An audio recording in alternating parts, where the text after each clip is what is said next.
Market big voice में चर्चा शुरू करते हैं। राजेश कोठारिया हमारे साथ जुड़ रहे हैं, अल्फा एक्यूरेट एडवाइजर्स के MD. Rajesh ji, good morning. In fact आज की जो बड़ी या फिर कल दोपहर की जो बड़ी डेवलपमेंट थी कि चाइना का पॉलिट ब्यूरो कह रहा है कि हमें मॉनेटरी पॉलिसी थोड़ी सी लूज करनी चाहिए। अब ये खुलासा नहीं है कि कितना और स्टिमुलस आएगा, कितने रेट पे कितनी बार एक्शन देखने को मिलेगा, लेकिन इसका ये कितना डिफरेंट है फ्रॉम द लास्ट स्टिमुलस जो इन्होंने मेंशन किया था, क्योंकि तब डर यही था कि पैसा उधर जाएगा, भारत में नहीं टिकेगा। उस टाइम पे हम सब जानते हैं भारतीय बाजार में डिसेंट करेक्शन भी देखने को मिला। अब की बारी क्या वही प्ले आउट होता दिखाई देगा या फिर ये बहुत लिमिटेड सेक्टर्स की ही बात रहेगी? नहीं, आई थिंक ये बहुत ही इम्पोर्टेंट आप जो बता रहे हो बहुत इम्पोर्टेंट इवेंट इसी के लिए है क्योंकि विद डोनाल्ड ट्रम्प साहब जो है यूएस में है एंड उनकी policy little bit against China है एंड चाइना अपने हिसाब से हर कदम ले लेगा टू मेक श्योर कि उनकी इंडस्ट्री की कॉस्ट कॉम्पिटिटिवनेस कैसे बढ़ सके क्योंकि टैरिफ्स बढ़ रहा है अगेंस्ट चाइना। अगर टैरिफ्स को बीट करना है तो चाइना के पास एक ही ऑप्शन है और वो ऑप्शन ये है कि उनकी कंपनीज को कॉस्ट कम करे, सब्सिडीज ज्यादा देवे। काफी सारे सेक्टर में जब भी हम बात करते हैं, इंडियन एंटरप्रेन्योर्स के साथ बात करते हैं, तो चाइना में land they are giving free, power they are giving free. बहुत सारी चीजें ऐसी है कि जो वहां पे फ्री एंटरप्रेन्योर को दी जाती है। और अगर ये मॉनेटरी पॉलिसी और लूज करते हैं तो इंटरेस्ट रेट में भी आपकी और कटौती हो जाती है। तो चाइना की कॉम्पिटिटिवनेस चाइना इनडायरेक्टली बढ़ा रहा है क्योंकि टैरिफ उसके ऊपर डायरेक्ट इंपैक्ट हो रहा है। और ये बहुत इंपॉर्टेंट चीज देगी इंडियन गवर्नमेंट के लिए कि how to beat the China's competitiveness. Make in India का हमारा जो एफर्ट है वो सही दिशा में है, लेकिन पीएलआई में शायद हमें और बढ़ोतरी करनी पड़ेगी, हमें और इंसेंटिव्स देना पड़ेगा। स्टेट गवर्नमेंट को अलग टाइप की एक न्यू सब्सिडीज जैसे एसीजेड होते हैं, इंडस्ट्रियल पार्क्स होते हैं, लैंड लेबर रिफॉर्म्स होते हैं, ये बहुत करना जरूरी हो जाएगा। दैट इज द ओनली वे कि इंडिया एक ग्लोबल कॉम्पिटिटिव प्लेयर बन सके। और यूएस की जो पॉलिसी है उसमें चाइना प्लस वन का जो रियल बेनिफिट है अभी तक इंडिया को इतना बड़ा हुआ नहीं है।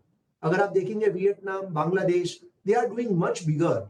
सो India has a still huge scope for improvement and we need to make a lot of efforts from government side, central government, state governments, and of course the Indian industries. We need to work very hard to make our competitiveness better.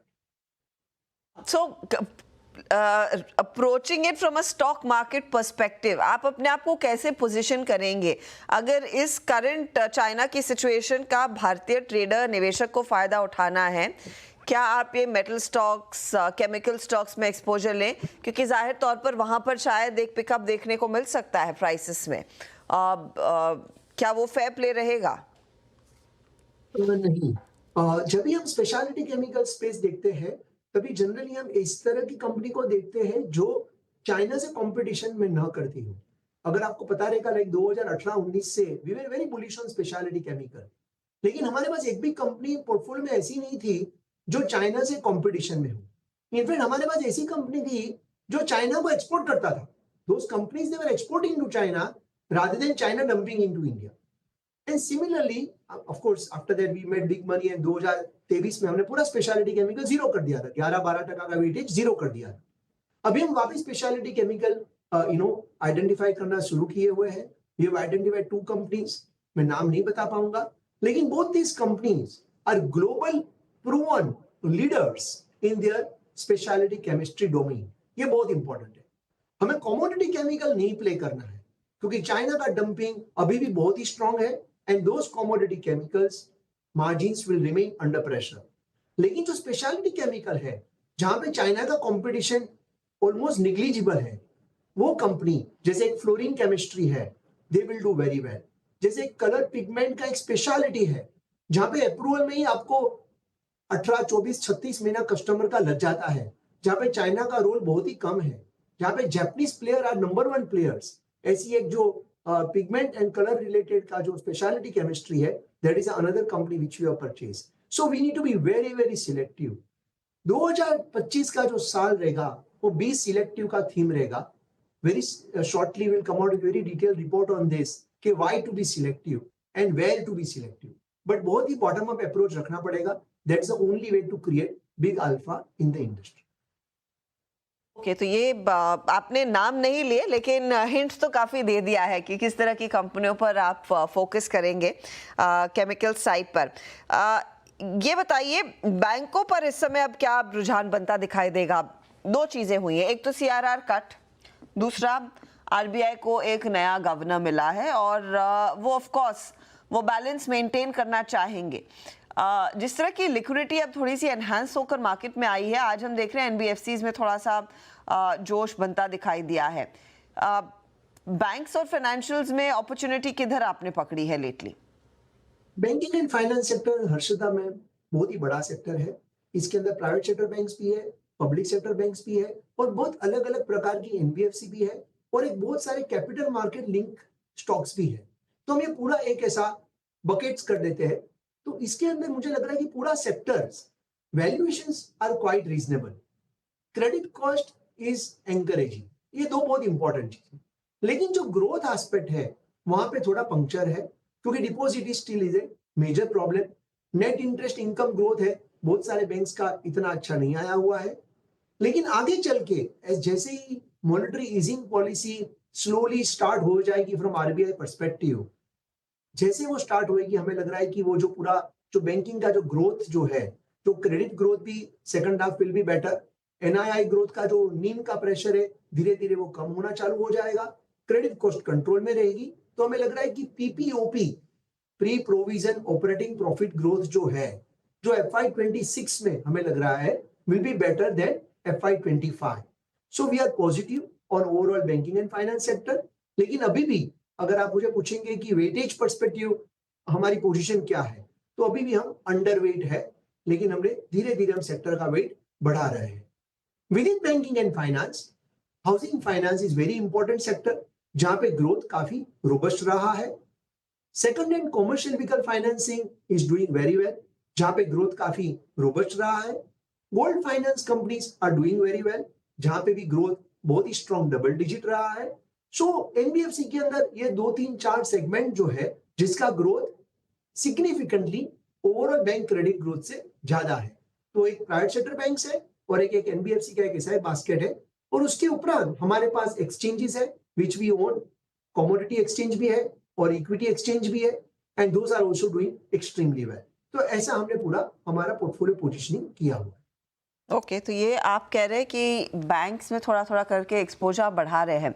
आपका maximum weightage इस समय राजेश जी आपके portfolio में किस sector में है? Banking and finance about अगर हम हमारा आईओपी पोर्टफोलियो पूछेंगे, हमारा मल्टी कैप जो है उसमें बैंकिंग एंड फाइनेंस हमारा लार्जेस्ट एक्सपोजर है. लेकिन हम अंडरवेट है. एक होता है एब्सोल्यूट एक्सपोजर और एक होता है रिलेटिव एक्सपोजर. अगर आप बडिंग बीस्ट हमारा जो मिड एंड स्मॉल के पीएमएस है ट्रिपल ए बडिंग बीस्ट, वहां पे एक्सपोजर सबसे ज्यादा हमारा कैपिटल गुड्स पे है. We are extremely bullish on capital goods as a theme. Rajesh ji, ये न्यू एज लिस्टिंग्स में स्विगी और स्विगी के पहले जो जोमेटो आया, स्विगी पर आज ऑफ कोर्स हम वो सीएलएसए वाली रिपोर्ट पढ़ रहे थे. ये क्यों कॉमर्स को लेकर आप कितने बुलिश है? क्योंकि कुछ लोग तो कहते 6 गुना हो जाएगा अगले 3 सालों में क्यों कॉमर्स का मार्केट. एक्सपोजर लेना शुरू करें, किया है या नहीं? देखो ये सब नए इमर्जिंग सेक्टर्स है, इवॉल्विंग सेक्टर है. हमें सीखना पड़ेगा, समझना पड़ेगा और कंपनीज भी इवॉल्व हो रही है. ऐसा नहीं कि 3 साल में ऐसा ही होएगा. ये सब एक नैरेटिव है, एक अंडरस्टैंडिंग है कि कन्वीनियंस बिकम्स ए यूएसपी और convenience at a cost is also very important. तो वो कन्वीनियंस का आप कितना पैसा देना चाहोगे. तो ये एक quick commerce is a new market, very interesting market and I think we all over a period of 3 साल के बाद ही पता चलेगा कि एक्चुअल क्या हो रहा है, कौन विनर है, कौन लूजर है. अगर आप देखोगे जोमेटो का बर्थ का तभी फाउंडेशन क्या था और आज जोमेटो का बिजनेस मॉडल पूरा चेंज हो गया. तो सबसे इंपॉर्टेंट ये नहीं है कि वो क्या करेंगे, सबसे इंपॉर्टेंट ये है कि मैनेजमेंट का माइंडसेट कितना डायनामिक रहेगा. कि आगे चल के कोई कंपटीशन आती है. आज हम क्विक कॉमर्स की बात कर रहे हैं, कल हम शायद दूसरा कुछ कॉमर्स की बात करेंगे. तो क्या ये कंपनीज की मैनेजमेंट इतनी सक्षम है कि अपने बिजनेस मॉडल को चेंज कर पाएगी? वो ज्यादा इंपॉर्टेंट सवाल है क्योंकि थिंग्स कीप्स चेंजिंग. 15 साल पहले एक सिर्फ डोमिनोज था जिसे 30 मिनट डिलीवरी का प्रॉमिस किया और आज हर कंपनी 30 मिनट डिलीवरी की पोजीशन लेके आ रही है.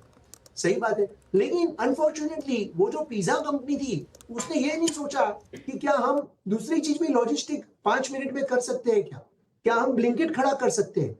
सो वेरी इंपॉर्टेंट चीज ये है कि मैनेजमेंट का innovation thought process for the new businesses वो कितने डायनामिक है, कितनी बड़ी अपॉर्चुनिटी को कैपिटलाइज कर सकते हैं, and that's how you need to play. Otherwise competition will be extremely aggressive. Everybody talks about QC, existing companies भी क्यूसी करने वाली है, नई कंपनी भी क्यूसी करने वाली है, और 3 प्राइवेट इक्विटी फंड दूसरे खड़े हैं जो चेकबुक लेके बैठे हैं, और वो दूसरे 3 नए प्लेयर भी इंडस्ट्री में एंट्री करने वाले हैं। कितना प्रॉफिट बनेगा, कितना रिटर्न ऑन कैपिटल एम्प्लॉयड बनेगा, वो तो वक्त ही बताए। Correct? So you need to be a little bit prudent. You don't need to follow them blindly. Valuations are not very, very cheap. Correct? So there are a lot of things are already built into valuation. So थोड़ा prudently हमें देखना पड़ेगा, rather than कि भाई हमें QC लेना ही है, ऐसा कोई जरूरी नहीं है। बहुत सारी अच्छी अच्छी कंपनीज तुम्हें 1/3 और 1/4 वैल्यूएशन में मिल रही है, जिसका हाई है, गवर्नेंस सॉलिड है, और ग्रोथ 40-50% कंपाउंडिंग की आज भी अपॉर्चुनिटी दे रहे हैं। ऐसे बहुत सारे कंपनीज इंडिया में अवेलेबल। चलिए, बहुत बहुत शुक्रिया राजेश जी हमारे लिए समय निकालने के लिए और अपनी राय नमस्कार। देने के लिए। आप स्पीच